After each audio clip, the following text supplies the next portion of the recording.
is, I guess, if we were really truthful, is very ADHD relevant. Each of the speakers for the next hour have 10 minutes. So they're up, punchy and done, which suits an ADHD audience. But first, if Zheng could come up to talk about the research on the connection between ADHD, heart health and medication. Okay, thank you. Yes, so it's a large topic about ADHD and cardiometabolic or cardiovascular health. So for these 10 minutes, I will focus on ADHD and cardiometabolic risk profile in patients with myocardial infarction and type 2 diabetes. But I mean, if there are time allows, of course, we can have an open discussion for questions that you're interested in. So my name is Zheng. I'm a researcher at the Cardiometabolic Institute, and ADHD is, of course, my favorite topic. So we have already, so we know that ADHD is linked to poor cardiometabolic health, and then the question that clinicians and also as everyone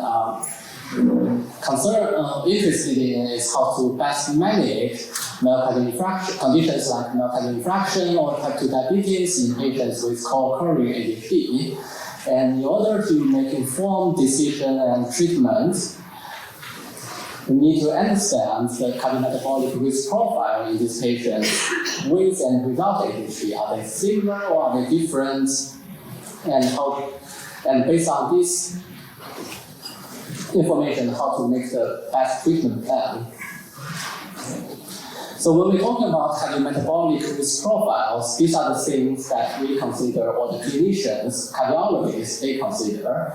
They consider the clinical parameters like the BMI, the blood pressure, the cholesterol levels in the patients. They consider the disease history, previous hypertension, type 2 diabetes, and other conditions, but also the lifestyle factors, smoking, physical exercise. And in addition to that, the patient's willingness to participation in follow-up treatment and recommended interventions.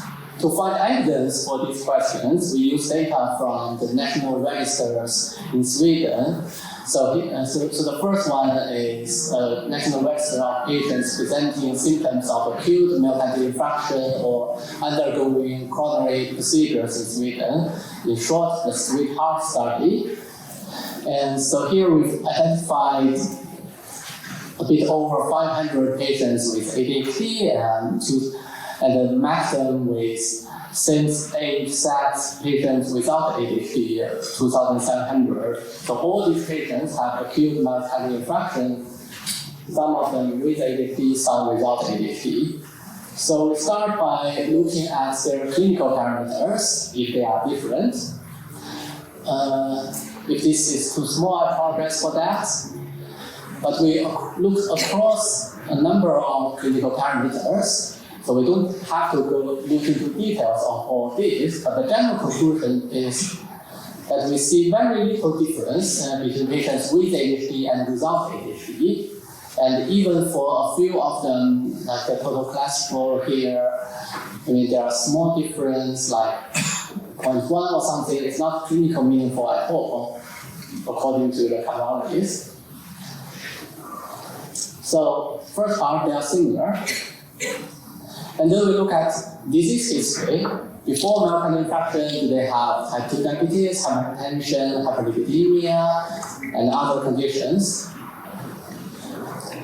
And here we see something pops up, internal bleeding.